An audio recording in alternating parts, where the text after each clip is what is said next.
আসসালামু আলাইকুম। ও আল্লাহর বান্দা নবীর উম্মত, এরা এক আল্লাহর কালেমার দাওয়াত বিনা স্বার্থে, বিনা পরিশ্রমে, বিনা কন্ট্রাক্টে, বিনা টাকা পয়সায়, বিনা কন্ট্রাক্টে আল্লাহর দেওয়া জান, আল্লাহর দেওয়া সময় নিয়া আল্লাহ বলে মানুষকে এক আল্লাহর কালেমার দাওয়াত, নামাজের দাওয়াত, দ্বীনের দাওয়াত দিবে।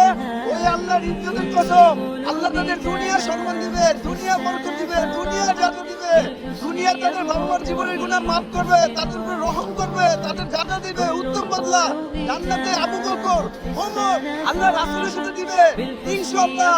এই দাবি কালেমা লা ইলাহা ইল্লাল্লাহু মুহাম্মাদুর রাসূলুল্লাহ।